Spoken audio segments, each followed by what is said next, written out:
अस्सलाम वालेकुम। पाकिस्तान टुनाइट के स्पेशल एपिसोड के साथ गिलगित बल्तिस्तान के इलाके स्कर्दू से मैं हूं सैयद समर अब्बास। नाज़रीन, आज के इस खुसूसी शो में हमारे साथ मौजूद हैं चेयरमैन पाकिस्तान पीपल्स पार्टी बिलावल भुट्टो ज़रदारी साहब। उनसे हम जानेंगे कि पीडीएम की जो तहरीक है इसका पहला फेज़ मुकम्मल हो चुका है कल कोयटा जलसे के बाद।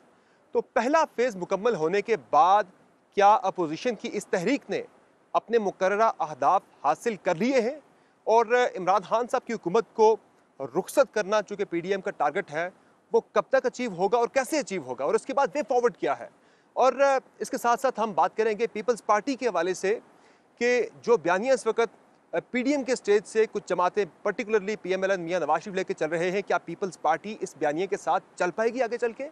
और इसके साथ साथ हम बात करेंगे नाज़रीन, चूँकि बिलावल भुट्टो ज़रदारी इस वक्त गिलगित बल्तिस्तान के अंदर एक बड़ी एक्सटेंसिव इलेक्शन कैंपेन कर रहे हैं।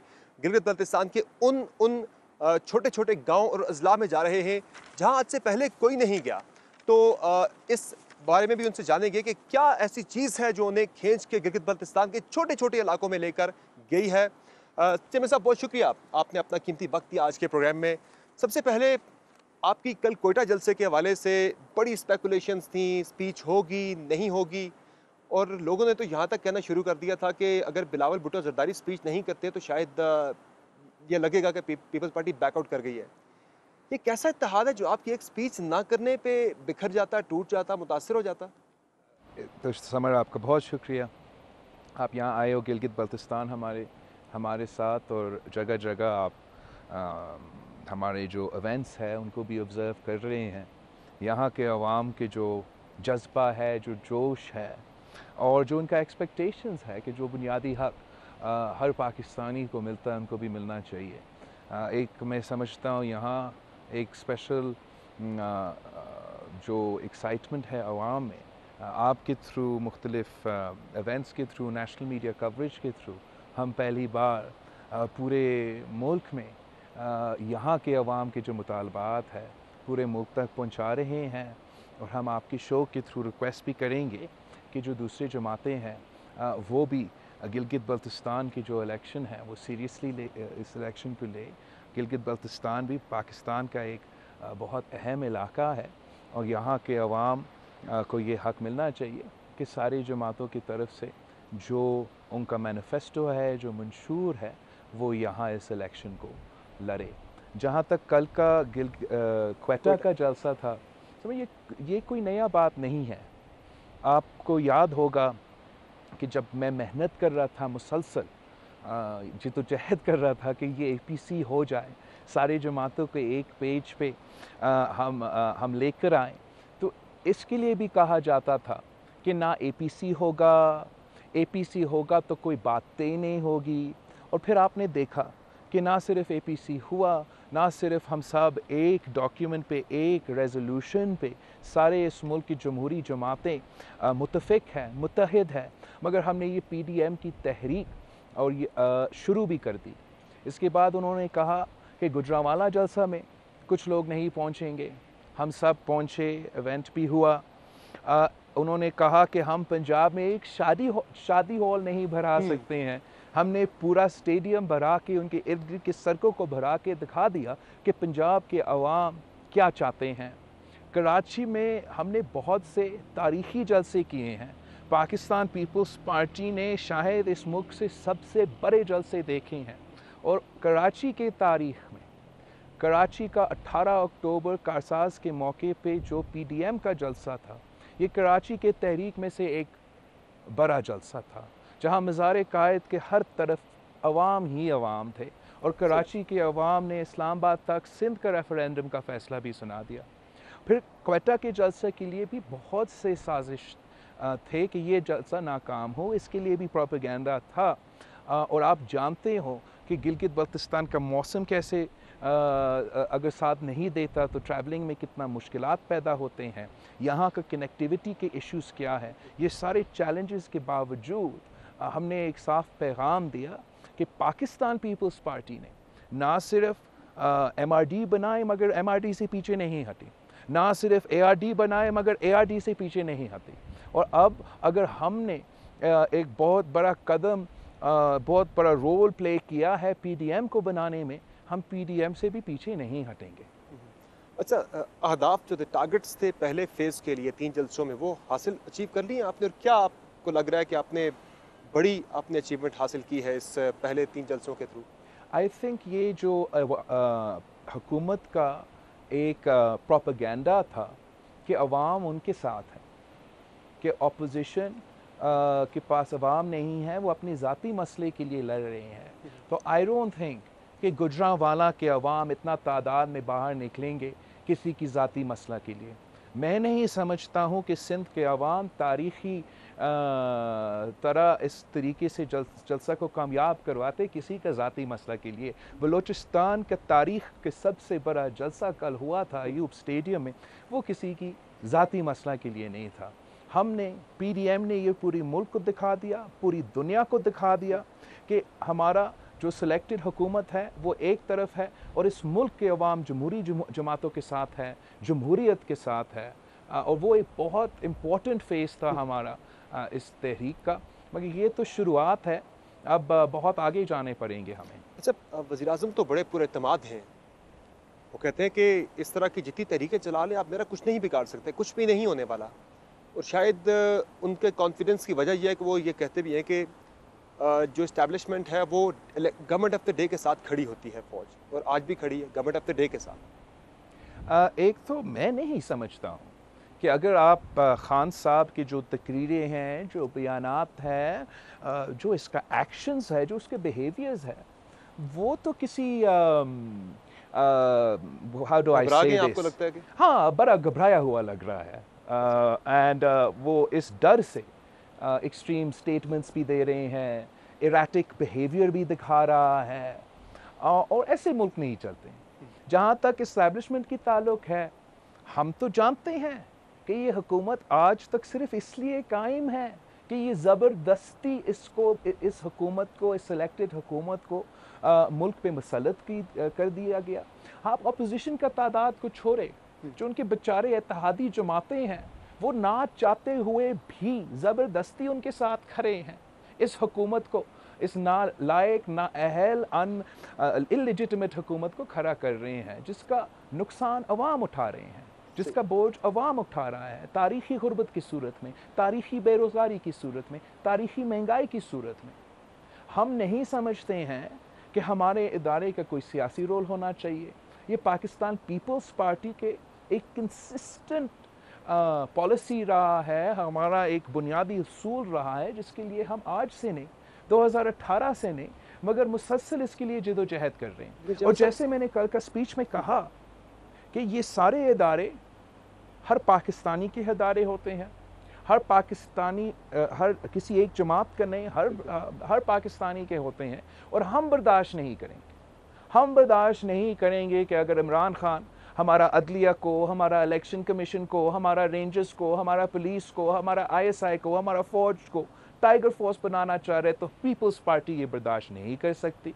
और मैं जानता हूँ कि ये एक मुश्किल सूरत हाल है, और इमरान ने हमारे इदारे को एक सियासी प्रॉप की तरह इस्तेमाल किया है, जिसकी वजह से वो गैर अननेसेसरीली कंट्रोवर्शियल हो चुके हैं। मगर पाकिस्तान के अवाम अपने मसाइल का हल चाहते हैं, और वो सारे आज़ादी चाहते हैं जो पूरी दुनिया में हर मुल्क के शहरियों को मिलते हैं। लेकिन चमन साहब, दो चीज़ें इसमें। एक तो इदारों की जब बात होती है, जब हम फ़ौज की बात करते हैं, वो तो ये कहते हैं हम तो गवर्नमेंट ऑफ द डे के साथ हमेशा खड़े होते हैं। पीपल्स पार्टी गवर्नमेंट थी, उनके साथ हम खड़े हुए, वॉर एंड टेरर थी जो भी थे, नून लीग की गवर्नमेंट थी। इवन जब इमरान खान और ताहिरुल कादरी के साथ मुज़ाकरात करने थे, तो राहील शरीफ साहब ने इमरान खान, नवाज शरीफ साहब प्राइम मिनिस्टर के कहने पे मुज़ाकरात भी किए जाके।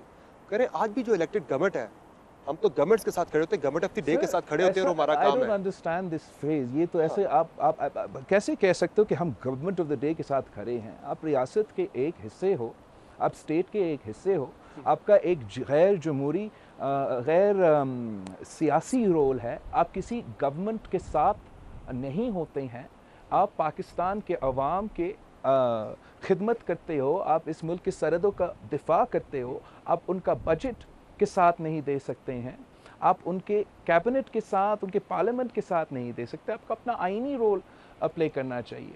और जो बाजवा ने भी जो कहा जो था इमरान इक़्तिदार में हम कहता अपना है आईनी कि रोल प्ले हमारे करते साथ रहेंगे। है और माजी में, नहीं, ऐसा नहीं रहा है, ऐसा नहीं होना चाहिए। हुकूमत को अवाम के वजह से खड़ा होना चाहिए, इस वजह से नहीं खड़ा होना चाहिए कि कोई इस्टेब्लिशमेंट उनके साथ खड़े हैं। और जब हम इस्टेब्लिशमेंट की बात करते हैं, we understand that it is an all encompassing term that doesn't involve any one institution or any one individual। और ये जो मसला है, ये आज का मसला नहीं है सामर भाई, ये मुसलसल पाकिस्तान की तहरीक में एक बहुत रुकावट रहा है, पाकिस्तान की तरक्की में, पाकिस्तान की जमहूरी तरक्की में, पाकिस्तान की मुआशी तरक्की में। इसका नुकसान पीपल्स पार्टी या सियासी तौर पे भुगत आ रही है। हमारा कारकुन से लेकर क़ियादत तक ने शहादत कबूल की है इस जदोजहद में, और हम बड़ा सोबर तरीके से, सेंसिबली सियासी तौर पे इस सियासी जदोजहद को आगे लेके चलाना चाह रहे हैं। इस जदोजहद में आपको लग रहा है कि आप इस तारीखी में जो आप कह रहे हैं कि रोल रहा है, इस रोल को कम कर पाएंगे या ख़त्म कर पाएंगे?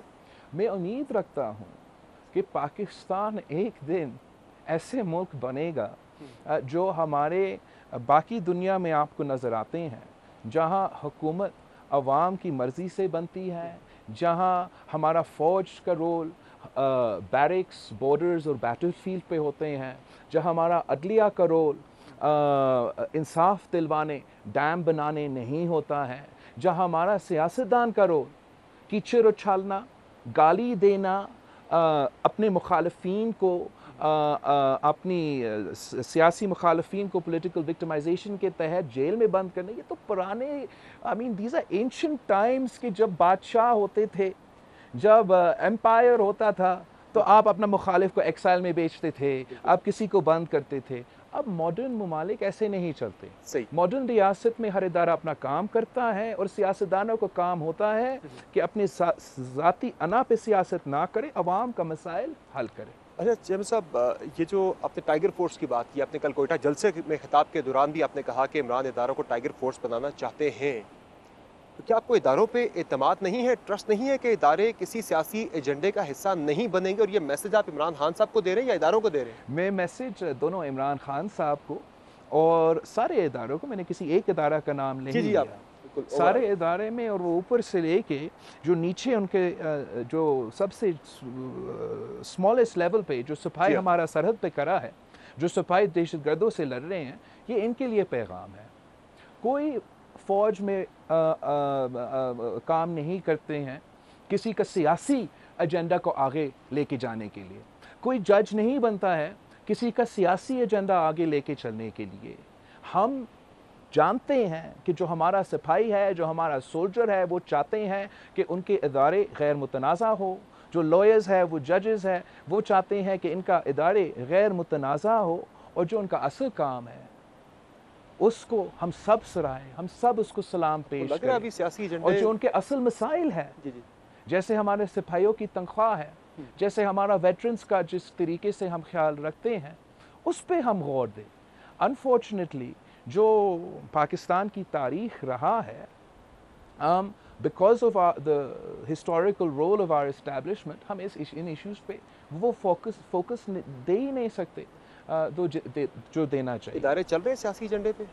मैं समझता हूँ कि एक कोशिश है, आज से नहीं, कि इदारे को सियासी तौर पे इस्तेमाल किया जाए। सही। मैं नहीं जैसे कि ये जो फैसला था कि हर पोलिंग स्टेशन में फ़ौज को खड़ा किया जाए, मैं उस दिन से इस पे एतराज़ कर रहा हूँ।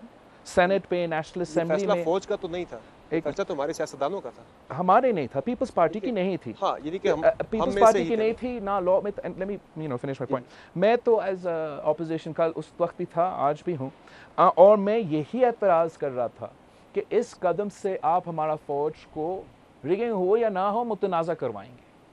कुछ हमारे तारीख़ में ये कभी नहीं हुआ कि हर पोलिंग स्टेशन के अंदर और बाहर हमारे फ़ौज खड़े रहे हैं। पहले माजी में जब रिगिंग का इल्ज़ाम लगा तो मैं फिर उन पे लगा सकता हूँ जो वहाँ मौजूद हैं। इस इलेक्शन का जो सबसे अफसोसनाक बात है वो ये है कि because we had our officers inside and outside the polling station तो ये बात आज तक हम एड्रेस नहीं कर सके। सही। अच्छा, हुकूमत गिराना अल्टीमेट टारगेट है पीडीएम की मूवमेंट का। कब तक हुकूमत गिरा लेंगे और कैसे गिराएंगे? आई थिंक एक मरहला ज़रूर ये है कि हमें ये जो सिलेक्टेड हुकूमत है, नालायक हुकूमत है, जिसकी वजह से अवाम आज तकलीफ़ में है, उनको तो हमने हटाना है। लेकिन हमारा एक ब्रॉडर एम है, और वो ये एम ये है कि हमारा मुल्क का सियासत आज़ाद हो, सहाफ़त आज़ाद हो, सहाफ़त आज़ाद हो, अदलिया आज़ाद हो, और हमारे अवाम आज़ाद हो कि अपने फ़ैसले करें। इस जदोजहद में हमें it's not a one day fight. ये गवर्नमेंट अगर आप गिरा भी देते हैं, ये मूवमेंट रुकेगी नहीं, आगे बढ़ेगी, चलेगी। बिल्कुल सही। ये गवर्नमेंट को जब इंशाल्लाह ताला हम ख़त्म कर देते हैं, उम्मीद हमारा ये है कि जब उनको नज़र आ रहा है कि अवाम कहाँ खड़े हैं, वो ख़ुद इस्तीफ़ा देंगे। ये नहीं होता है तो फिर पीडीएम के पास नो कॉन्फिडेंस के भी ऑप्शंस हैं, अपने भी इस्तीफ़े की ऑप्शंस हैं। ये हमारा तो ज़ोर होगा, लेकिन इस फेज़ के बाद हमें वो इलेक्टोरल रिफॉर्म्स लेकर आने पड़ेंगे जो कि एक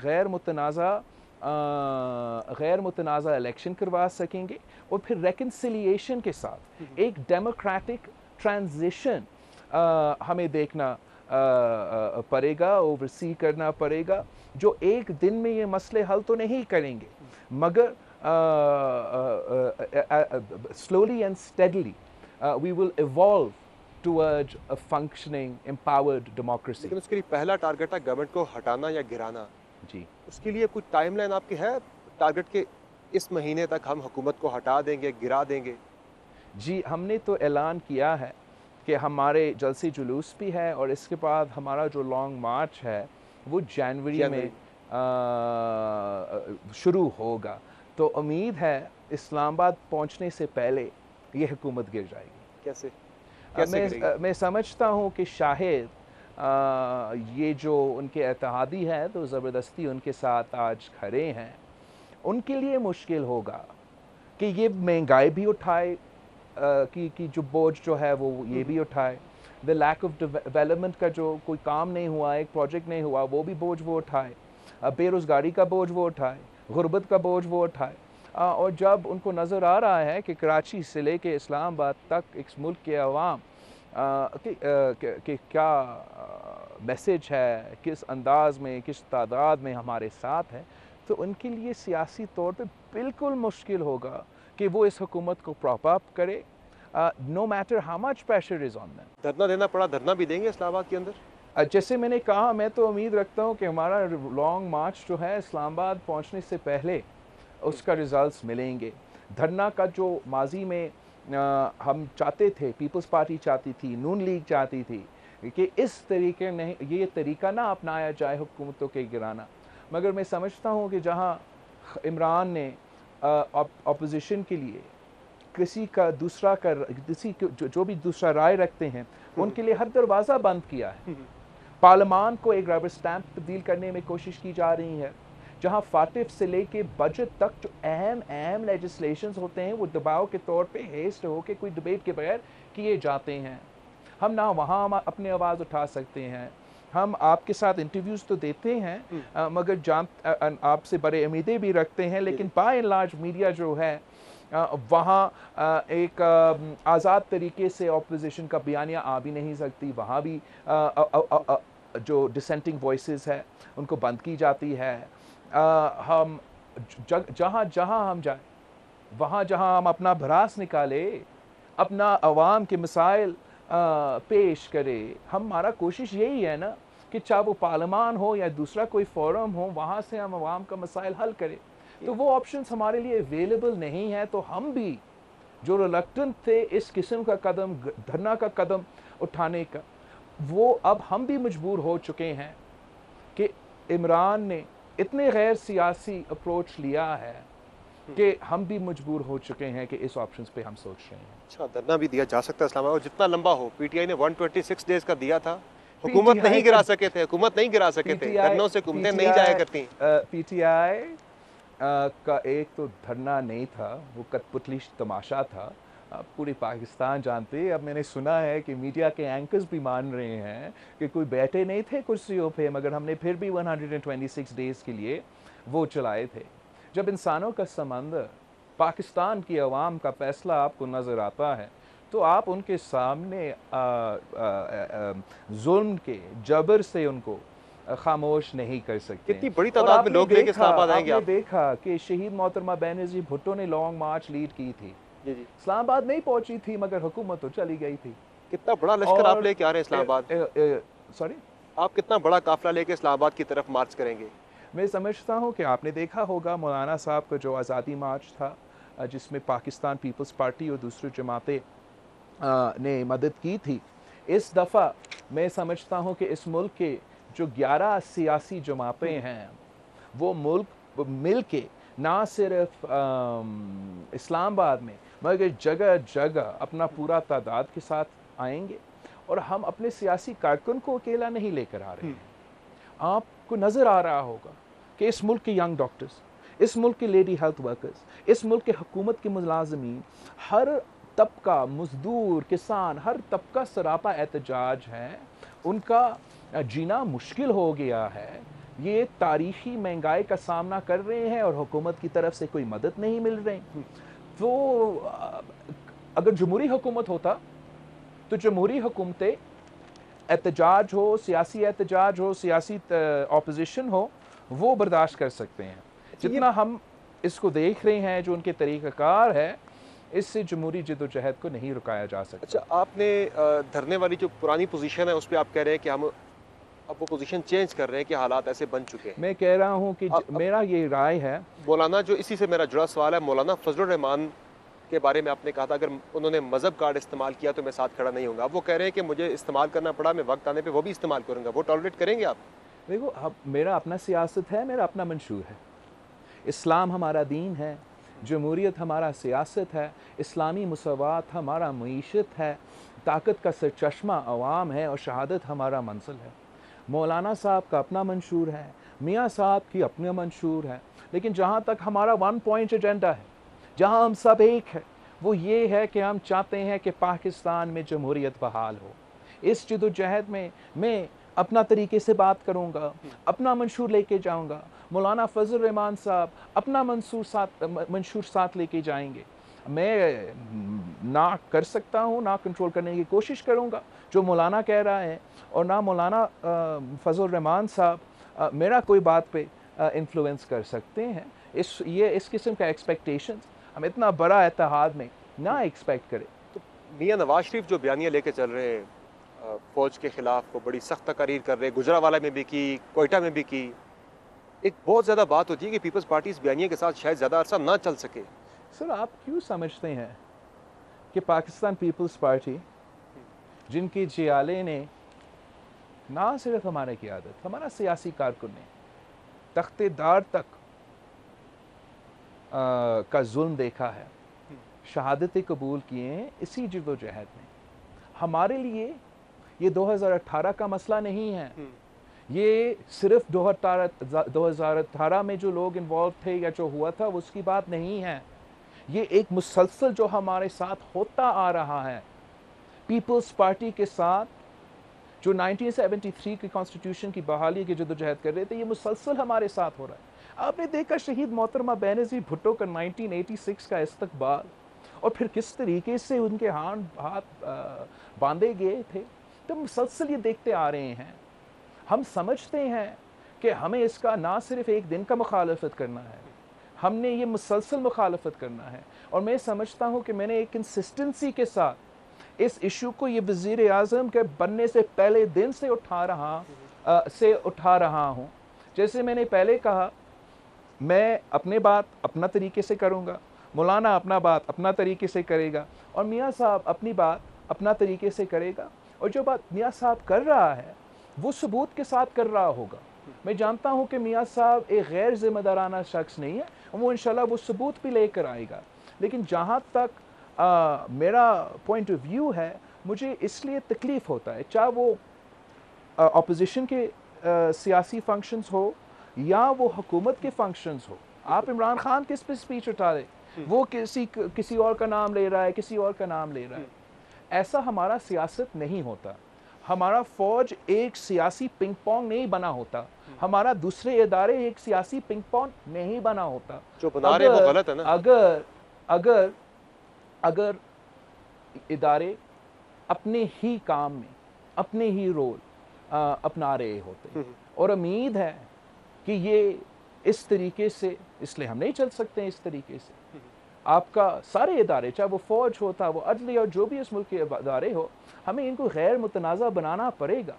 और इस कोशिश के लिए हम, आई डोंट थिंक कि this is something that I see कि मैं इस जिदोजहद सिर्फ एक दिन के लिए करूँगा, 6 महीने के लिए करूँगा। ये एक ज़िंदगी की भर की मेहनत होगा कि इस मुल्क में अब इस जो फेज़ में हम हैं, इससे हम कैसे ट्रांजिशन करके जमहूरियत की तरफ एक रेकन्सिलिएशन का एटमॉस्फेयर बनाएं, जिससे हम ये मसाइल और अवाम के जो बुनियादी मसाइल है, जो गुर्बत है, जो बेरोज़गारी है, जो महंगाई है, उसको भी हल कर सकें। यानी आपको कोई मसला नहीं है मियां नवाज शरीफ के अल्फाज से, उनकी तकारीर से? देखो मियां साहब, अनफॉर्चुनेटली मैंने जेल में मियां साहब से तो मेरा मुलाकात हुआ। अब मैं लंदन नहीं जा सकता हूँ, कोविड का रिस्ट्रिक्शंस है। मैंने बहुत कोशिश की, लेकिन आपको 14 डेज बैठना पड़ता है और जो कि हमारे लिए ना मुमकिन नहीं है। और ना मियां साहब पाकिस्तान के वापस आ रहे हैं। तो जो डिटेल बात है, जो स्पेसिफिक बात है, जो स्ट्रेटेजिक बात है, जो तरीक़ेकार की बात है, वो हमसे वो डिटेल अभी तक का हुआ नहीं है। इंशाअल्लाह ताला मैंने सुना है कि ये रिस्ट्रिक्शंस में, ट्रैवल रिस्ट्रिक्शंस में कमी हुआ है, तो मैं ज़रूर मियां साहब से मिलूँगा, तफसील से बहुत से पहलुओं पे बात कर सकेंगे। सही है। अच्छा, ये जो इस्तीफ़ों की आपने बात की थी, कोर्ट भी हुआ था एपीसी के अंदर के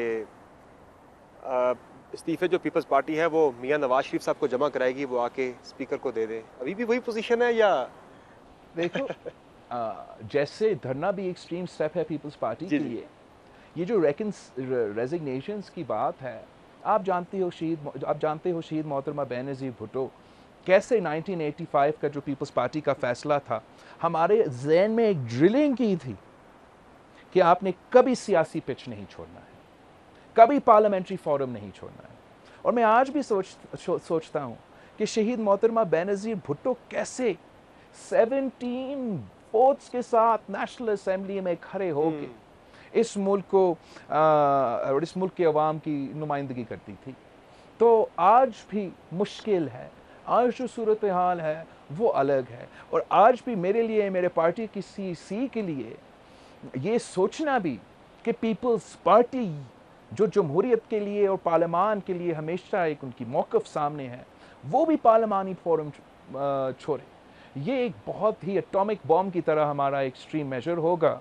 लेकिन जैसे मैंने पहले कहा, पार्लियामान में आप हमें बात नहीं करने दे, डिटेल में डिबेट नहीं भी करने दे, लेजिस्लेशन दबाव से करेंगे, अदलिया का दरवाज़ा खटखटा के अवाम इंसाफ ना मिल सके, मीडिया पे आके अपना आवाज़ नहीं उठाए, तो फिर मुझे ये बात ज़रूर पीपल्स पार्टी की सीसी जो है, मैं खुद इस पॉइंट का एडवोकेट करूँगा। अगर something doesn't give, if we do not see कि हमें वो स्पेस मिलता है, तो I think then even the People's party will have to consider कि ये जो रेजिग्नेशंस का पॉइंट है, People's party will have to review its position.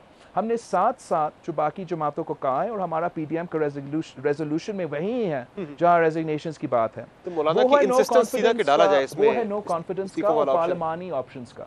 अगर हमें कंसिडर भी करना पड़ेगा पाकिस्तान पीपल्स पार्टी को, मुझे सीसी के सामने ये पॉइंट भी लेना पड़ेगा, तो फिर I need something in my case कि हमने फिर सारे जमहूरी ऑप्शंस एक्सप्लोर किए हैं। मैंने सब कुछ ट्राई किया है, मैंने पार्लियामानी ऑप्शंस एग्जॉस्ट किया है, that is include but not limited to no confidence motions. और फिर जो फिर मैं ये जो केस लेके जाऊंगा सीसी में, वो ज्यादा तगड़ा होगा। लेकिन जेबल साहब, ये एपीसी में पहले आपने फैसला कर लिया इस्तीफे देने का, उसके रेजोल्यूशन के अंदर भी आ गया, सीसी से आपने अब पूछना है जाके ये मुशावरत पहले नहीं होनी चाहिए थी? हमने अगर सीसी मना कर देती है, हमने क्योंकि आपकी पार्टी तो एक डेमोक्रेटिक पार्टी है ना, सर, वो मैं मना तो कर उम्मीद देती है कि नहीं रखता हूँ कि करना। आप पढ़ते ही बड़े डिटेल से ये जी, जी। रेजोल्यूशंस। सो आपने देखा होगा कि जहां हमने रेजिग्नेशंस की बात की और नो कॉन्फिडेंस की बात की, हमने बड़े वाज़ेह तौर पे कहा कि ये दोनों ऑप्शंस हम कंसिडर करेंगे। तो कंसिडर करने के लिए मुझे अपने सीईसी पे लेके जाना पड़ेगा। मैं एक जमहूरी पार्टी हूँ और मैं सीईसी से हर फैसला का तायीद चाहूँगा। ये जो मैंने आपको कहा कि हमने सारे ऑप्शंस को एक्सप्लोर करना चाहिए, ये मैंने सीसी में भी, एपीसी में भी कहा, मियाँ साहब से भी कहा, और उम्मीद है कि यहाँ से हमें वो रिस्पांस मिलेगा। अगर आपकी सीसी मना कर देती है कि नहीं देने इस्तीफे, मैं I have enough confidence in the CC support of my self आपने बीबी कि का एक कोट किया ना जुमला कि वो इसके खिलाफ थी। अगर मैं उनको दिखा सकता हूँ कि हमने सारे ऑप्शंस एक्सप्लोर किए हैं, हमने सारे ऑप्शंस एक्सप्लोर किए हैं, आप खुद देख रहे हैं किस हाल में ये पार्लियामान चल रहा है, तो फिर वो शायद मेरे साथ है। अगर वो सीसी नहीं करती, अगर इन केस एक पॉसिबिलिटी, आपकी डेमोक्रेटिक पार्टी, आपकी जमहूरी पार्टी है, सीसी इस फैसले पे नहीं मानती, फिर सर, आप इसलिए मैं कह रहा हूँ कि हमें सारे ऑप्शंस एक्सप्लोर करना चाहिए। मैं 100% आई हैव फेथ सही कि अगर मैं उनको दिखा सकता हूँ कि हमने सही। सारे ऑप्शंस एक्सप्लोर किए हैं, तो कोई वजह नहीं ठीक। होगा कि अच्छा, वो हमारे साथ नहीं देंगे। ये मियाँ नवाज शरीफ को पाकिस्तान आना चाहिए, जो कि आपने इस्तीफे उन्हें देने हैं या डायरेक्टली स्पीकर को जमा करवाएंगे, अगर ये आता है फेस? ये बात हुआ था, एपीसी में हुआ था, मैं वहाँ ही छोड़ता हूँ, बात हुआ था एपीसी में। तो पोजीशन क्या, उन्हें ही देंगे, आना चाहिए उन्हें?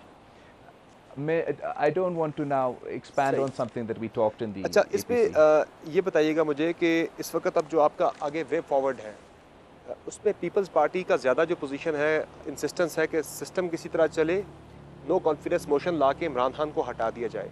नून लीग चाह रही है फ्रेश इलेक्शंस, जेयूआई भी चाह रही है फ्रेश इलेक्शंस। सारे आपको फ्रेश जमातें, इलेक्शंस पीपल्स सूट करते हैं पार्टी भी आपको? चाहते हैं कि फ्री एंड फेयर इलेक्शंस हो, नून लीग भी चाहते हैं कि फ्री एंड फेयर इलेक्शंस हो, मौलाना फजल रहमान भी चाहते हैं फ्री इलेक्शंस हो, तो 11 जमातें सारे मसले चाहते हैं कि फ्री इलेक्शंस हो। तो फ्री इलेक्शंस को करवाने के लिए हमें कुछ लेजिस्लेशन पास करने पड़ेंगे, कोई बातें तय करना पड़ेगा ना, वो जैसे भी हो। अगर वो हम ये मिल के ये लेजिस्लेशन पास करवा सकते तो ज़बरदस्त, it will be great, will be able to do it, but no party wants कि जो 2018 में हुआ वो फिर से रिपीट हो। हम समझते हैं कि ये इस किस्म का जो कंट्रोवर्सी है, वो ये मुल्क जो मुआशी सतह पे इतने मुश्किलात का सामना कर रही हैं, जो इंटरनेशनल सतह पे मुश्किलात का सामना कर रही हैं, कि हम इस किस्म का इलेक्शन जो 2018 में हुआ, हम फिर से वो बर्दाश्त नहीं कर सकते। चमन साहब, आपकी आर्मी चीफ से एक टेलीफोन कॉल पे बात किया हुई, लोगों ने तो ये मशहूर कर दिया कि शायद दोस्ती हो गई आपकी। एक तो जहाँ तक आपने अच्छी बात है आपने रेज़ किया, इसलिए कि जो कराची में हुआ, मैं समझता हूँ कि वो was an extremely controversial incident, और जब मैंने ये फ़ैसला लिया कि हमारा इन्वेस्टिगेशन के साथ साथ मैं मुतालबा करूँगा कि हमारा चीफ ऑफ आर्मी स्टाफ भी नोटिस ले मामले में। इन्वेस्टिगेशन करे कुछ इदारे के रोल में, तो उम्मीद नहीं था कि इतना जल्दी नोटिस लिया जाएगा। तो एक मैं वेलकम करता हूँ कि फ़ौरन नोटिस का न्यूज़ मैंने देखा। उसके बाद आर्मी चीफ से बात भी हुआ, ही अश्योर्ड मी कि ये इन्वेस्टिगेशन जल्द भी होगा, ट्रांसपेरेंट होगा। जहाँ भी ट्रांसग्रेशन हुआ, अगर कोई ट्रांसग्रेशन हुआ तो हम we will see action. 10 days का उन्होंने आपको कोई गारंटी दी है? I don't want to talk about specifically कितना मैं I think that this was a very appropriate step. जिस direction में चीज़ें चल रहे थे, they could have they were not positive, and the fact that the Chief of Army Staff not only took notice but ensured a transparent inquiry that would result in some action. This is the sort of thing, these are the sort of steps that increase institutional integrity. They don't decrease institutional integrity. तो इसको हम सबको welcome करना चाहिए. And PDM की तरीके वाले से भी कोई बात की आर्मी चीफ साहब ने आपके साथ? नहीं, हमारा कोई सियासी बात नहीं हुआ. नहीं, कोई सियासी बात नहीं हुआ. अच्छा, कल कोयटा जलसे में शाह वेस नूरानी, जो कि आपकी 11 पार्टीज में से एक पार्टी के हेड हैं, उन्होंने आज़ाद बलूचिस्तान का नारा लगाया है. ये क्या कहेंगे इसके बारे में? बड़ा कंडेम हो रहा है कल से. सिर्फ और सिर्फ इमरान खान का स्लिप ऑफ टंग हो सकता है, कोई इंसान और नहीं है जो जिससे गलती हो. मैं समझता हूँ कि नूरानी साहब का ये बिल्कुल मौक़िफ़ नहीं होगा और उसको आउट ऑफ कॉन्टेक्स्ट और गलत तरीके से कोट किया जा रहा है. उसने खुद जब इसका क्लैरिफिकेशन दिलवाया है तो किस खुशी में हमारे वफाकी वज़ीर इस इशू को इंटरनेशनल ख़बर बना रहा है. वो खुद इसको गलत फ्रेमिंग करके एक पैकेज बना के हमारे मुखालफीन को इस्तेमाल करने की दावत दे रहे हैं. हम जानते हैं, आप जानते हैं, बंदा ने खुद क्लैरिफाई किया. और वो हमारा जो वज़ीर आज़म जिसने पाकिस्तान की तारीख़ में सबसे ज़्यादा स्लिप ऑफ टंग्स किए हैं, सही, उसका जमात को इस किस्म की सियासत नहीं करना. ये स्लिप ऑफ टंग था वेस नूरानी का. अच्छा, बिलावल भुट्टो ज़रदारी साहब, मुझे छोटी सी ब्रेक लेनी. नाज़रीन, प्राइम में एक मुख्तसर ब्रेक लेते हैं. ब्रेक से वापस आएंगे तो हमारी डिस्कशन जारी रहेगी. कुछ और बड़े अहम मौज़ूआत हैं जिन पर बात होनी है. हमारे साथ रहेगा.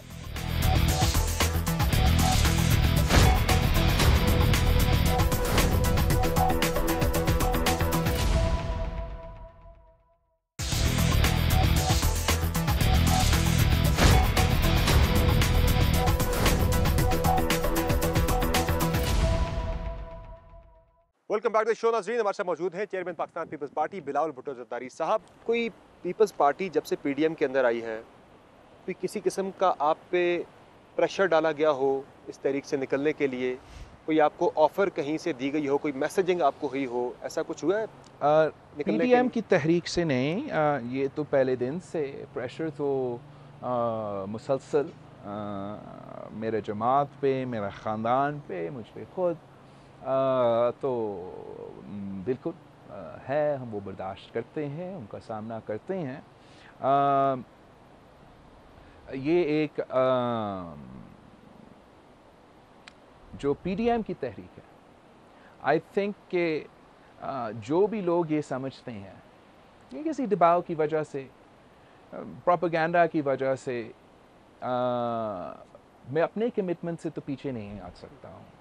और जो भी लोग दबाव डालते हैं, ये काम करते हैं, मैं समझता हूँ कि ये पिछले 2 सालों में उनको भी ये पता चला है कि मैं अपने असूलों के साथ खड़ा हूँ और मैं असूलों की सियासत करता हूँ. और वो उनको भी अंदाज़ा होना चाहिए कि उनको ऐसे ही डील करना पड़ेगा हमारे साथ. 2-3 वीक्स में कोई मैसेजिंग आपको हुई है किसी किस्म की? कोई ऑफ़र, कोई दबाव? ऑफ़र्स की तो कभी बात नहीं, कभी नहीं. मैं जो प्रेशर टैक्टिक्स है उस पे ज़्यादा बात नहीं करूँगा. प्रेशर टैक्टिक्स जारी हैं. ज़रदारी साहब के अरेस्ट वारंट जारी हो गए और इस तरह की चीज़ें. अरेस्ट वारंट जारी हुए, रोज़ बरोज़ की बुनियाद कैसे सुने जाएंगे. लेकिन जब आपके हाथ साफ़ है, जब आपका नीयत साफ़ है, जब आप उसूलों की सियासत कर रहे हो, तो फिर आप दबाव, इस किस्म के दबाव से कोई फ़र्क नहीं आता. आपने ये रोज़ केसेस वाले देखा होगा. आई मीन, ये तो क्या मजाक बन चुका है. अब तो उनको जवाब देना पड़ेगा, नैब को जवाब देना पड़ेगा कि आपने कैसे सदर ज़रदारी और फरियाद तालपुर साहब को जेल में डाला, जब अब सुप्रीम कोर्ट का 7 मेंबर बेंच कहता है कि इस किस्म का मनी लॉन्ड्रिंग का इल्ज़ाम जो आपने हम पे लगाया है और चीफ जस्टिस काजी फैज़ ईसा पे लगाया, ये तो गलत है. तो मैं समझता हूँ कि ना, ये जो इल्ज़ामात है इसमें कोई दम है. धमकी अपनी जगह. मैं अपना वालिद पे फ़ख्र करता हूँ और उसने सारा 11 साल माजी में जेल भुगता है मगर अपने असूलों पे कॉम्प्रोमाइज़ नहीं की.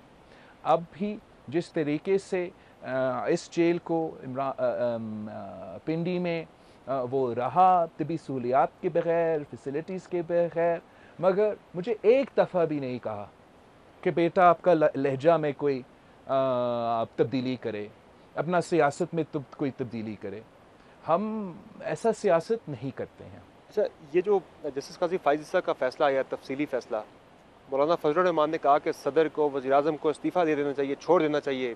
आपकी क्या इस पे राय है? इस फ़ैसले को कैसे देखते हैं आप? बिल्कुल, सदर को तो जैसे आई मीन ऑर्डर कहता है, उसने तो अपना माइंड भी अप्लाई नहीं किया और वज़ीर-ए-आज़म ने ये काम सदर से करवाया।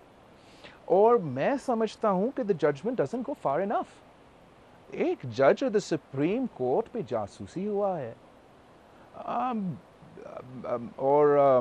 इस किस्म की जो टैक्टिक्स है, अगर आज काजी फैज़ ईसा पे हो रहा है, कल किसी और जज पे होगा, हमें हमेशा के लिए इस दरवाज़ा को बंद करना चाहिए कि ये इम्प्रेशन भी जाए कि हुकूमत वक्त किसी जज पे प्रेशर डालने की कोशिश कर रहे हैं या हिसाब लेने की कोशिश कर रहे हैं।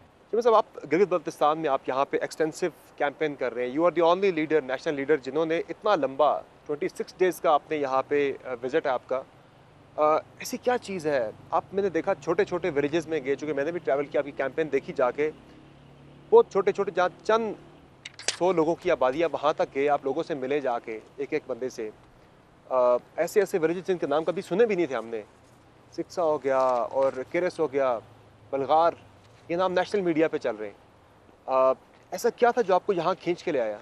और 26 डेज़, थैंक क्या यू वजह है इसकी? सर समर भाई। एक तो गिलगित बल्तिस्तान और पाकिस्तान पीपल्स पार्टी का एक तारीख़ है, और ये तो मैं 26 डेज़ को इस पीरियड में तो ज़रूर हूँ 26 डेज़ के लिए मैं, लेकिन ये मेरा पहला विज़िट नहीं है गिलगित बल्तिस्तान में। मैं 2 दफ़ा पहले भी यहाँ तफसीली विज़िट्स पे आया हूँ, जहाँ मैं बल्तिस्तान साइड का हर ज़िला को, हर एरिया को कवर किया है, और गिलगित का साइड पे भी हर एरिया कवर किया है।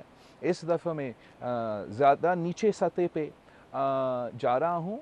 और जब शहीद जुल्फ़िकार अली भुट्टो ने यहाँ से राजनीति निज़ाम ख़त्म किया, FCR ख़त्म किया, शहीद मोहतरमा बेनज़ीर भुट्टो ने यहाँ के अवाम को हुकूक दिए, पिछले हमारा जो पीपल्स पार्टी का दौर था, हमने गिलगित बल्तिस्तान को शनाख्त दिया, वज़ीर आला दिया, गवर्नर दिया, असम्बली दिया, तो मैं इस जद्दोजहद को आगे लेके चलना चाह रहा हूँ। यहाँ लेवल प्लेइंग फील्ड मिल रही है आपको? चूँकि जो 16 सितंबर वाली मीटिंग थी, वहाँ ज़िक्र हुआ था कि यहाँ लेवल प्लेइंग फील्ड मिलनी चाहिए तमाम पॉलिटिकल पार्टीज़ को। आप यहाँ कैंपेन कर रहे हैं, क्या ये देख रहे हैं, ना फीडबैक क्या सिर्फ है? ज़िक्र हुआ, ये मेरे तरफ से मुतालबा बिल्कुल। था कि यहाँ फ्री एंड फेयर इलेक्शंस होना चाहिए, और जो 2018 के मुदाखलत और मुतनाज़ा इश्यूज़ थे, वो यहाँ रिपीट नहीं होना चाहिए। और मैं अप्रिशिएट करता हूँ कि जो स्टेप 2018 के इलेक्शन में लिया गया कि हर पोलिंग स्टेशन के अंदर और बाहर फ़ौज खड़ा था, वो यहाँ गिलगित बल्तिस्तान में हम ये मिस्टेक को रिपीट नहीं कर रहे हैं। लेकिन अफसोस की बात है कि ये सारे वादे होने के बावजूद आज तक वफाकी हुकूमत का मुदाखलत सबको नज़र आ रहा है, और ये बर्दाश्त नहीं होगा। इस पे PTI को अपना अना की वजह से, अपना लालच की वजह से इस इलेक्शन को मुतनाज़ा नहीं प्री-पोल बनाना रिगिंग का तो चाहेंगे, ऐसा कोई नहीं और आपने ना देखा? हम इनको करने देंगे। सॉरी, प्री-पोल रिगिंग का तो आपने कोई नहीं देखा यहाँ पे, देखो ऐसा कोई प्री-पोल चीज़? रिगिंग के लिहाज से आपने एहसन इकबाल का प्रेस कॉन्फ्रेंस देखा होगा। अगर 6 मुस्लिम लीग नवाज़ के कैंडिडेट्स किसी भी वजह से किसी और जमात में ज्वाइन करेगा, उसका इल्ज़ाम था IB की तरफ शायद, तो इस किस्म के इल्ज़ाम तो ज़रूर उठेगा, और हम नहीं चाहते कि इस किस्म का इल्ज़ाम उठाए। मैं आपको अपना नगर का मैं एक एग्ज़ाम्पल दे दूँ। पीपल्स पार्टी का सिटिंग मेरा कैंडिडेट जीता हुआ, पिछली बार का जीता हुआ कैंडिडेट री इलेक्शन के लिए लड़ रहा है ना, उसको डिस्क्वालीफाई किया गया है। मैं नहीं चाहता हूं कि कोई पैरेलल ड्रॉ हो, इसलिए मैंने ये सिंध में भी देखा 2018 के इलेक्शन से पहले कि मेरे जो निसार खोरो साहब है, मंसूर वसान साहब है, मेरे दूसरे जो कैंडिडेट्स हैं, उनको जानबूझ के नाअहल किया गया इलेक्शन से पहले। हम अपील में तो है, लेकिन ये जो लोटाइज़म है या किसी तरीके से कैंडिडेट्स को नाअहल करवाना, ये इलेक्शंस को मुतनाज़ा करवाएंगे, और हम नहीं चाहते कि ये हो। कश्मीर की सूरत हाल, आप कहते हैं कि इमरान खान ने सेल आउट कर दिया, ये तो आज आप होते अगर PTI की जगह पर, क्या डिफरेंट करते? सर, मैं फॉरगेट अबाउट मी, कोई और भी होता। पाकिस्तान में के तारीख में कोई वज़ीर आज़म नहीं रहा है जो कश्मीर के मौक़िफ़ पे इस मुल्क को, सियासी जमातों को, सबको मुत्तहिद नहीं कर सके। ये वाहिद वो बंदा है, वो ये क्यों है? ये मुश्किल नहीं होना चाहिए था। तारीख़ी हमला, इस केस को लड़ना एक यूएन का अपना आम तौर पे स्केड्यूल स्पीच से नहीं होता, लेकिन इसकी अना की वजह से ये तो पार्लियामान की फोरम को इस्तेमाल ही नहीं करने की करना चाहा। एक मीटिंग ऑपोजिशन जमातों और दूसरे जमातों के साथ कर नहीं सका। वो बिल्कुल गैर संजीदगी के साथ इस इशू से डील कर रहा है। आई मीन क्या मजाक है भाई? आप खुद ऐलान करते हो कि हर फ्राइडे हम एहतजाज करेंगे। एक फ्राइडे तक आपका इतना साथ है, आप इतना साथ देंगे कश्मीर के अवाम के साथ कि एक फ्राइडे तक तो साथ हो, बाकी फ्राइडे से हम अपना काम करेंगे। आप इतना जो एक ब्लंडर हुआ जो आप इंटरनेशनल फोरम पे पिच कर सकते हैं, आपका जवाब क्या? नक्शा में तब्दीली। मैं समझता हूँ कि वज़ीर आज़म साहब गैर संजीदा ले रहा है। ये समझता है कि कोई ट्विटर ट्रेंड से कश्मीर का ये दिफा कर सकता है। ऐसा कोई बात नहीं है। आपको फॉरेन पॉलिसी को उस सीरियसनेस के साथ लेना है। ये किसी एक जमात का नहीं होता, किसी सियासत से आपका जमात की सियासत से ताल्लुक़ नहीं रख सकता। आपने पाकिस्तान की फॉरेन पॉलिसी को आगे लेके चलना है। और अगर आपका वज़ीर आला क्या, सॉरी, वज़ीर ख़ारजा OIC पे इतना गैर ज़िम्मेदाराना, और मैं तो कहूँगा कि मुल्क की तारीख़ में सबसे महंगा तरीन बयान दिया था, जिससे ना कश्मीर को फ़ायदा हुआ ना आपको फ़ायदा हुआ, तो ये तो क्रिकेट के खिलाड़ी हैं। आप उनसे एक्सपेक्ट कर रहे हो कि अब वो आपका फॉरेन पॉलिसी लीड करेगा, वो आपका मुआशत चलाएगा। आपने देखा, पूरे मुल्क में ने देखा कि कश्मीर हो या मीशत हो, आम आदमी की ज़िंदगी हो या हमारे साथी की ज़िंदगी हो, इमरान खान की वजह से वो मुश्किलात का सामना कर रहे हैं। सिर्फ इमरान खान की वजह से महंगाई है या कोई और जिम्मेदार है इसका? नहीं, मैं समझता हूँ, लुक, अब आप खुद किसी को दिस वी अपोज्ड, आपने देखा देयर वाज दिस, हमारा इकोनॉमिक कमेटीज तो है, पार्लियामान के तरीके से आएंगे, उसके ऊपर एक नेशनल इकोनॉमी के नाम से, पता नहीं किस नाम से, हर इदारा को आप डालते हो मईशत की बात करने के लिए, और उस पर फिर आप समझते हो कि दूसरे मुतनाज़ा नहीं होंगे। मेरा पार्टी के मोटिव सिर्फ इसलिए मैं चाह रहा हूँ कि लोग ये समझे कि इसका ज़िम्मेदार इमरान है। ठीक।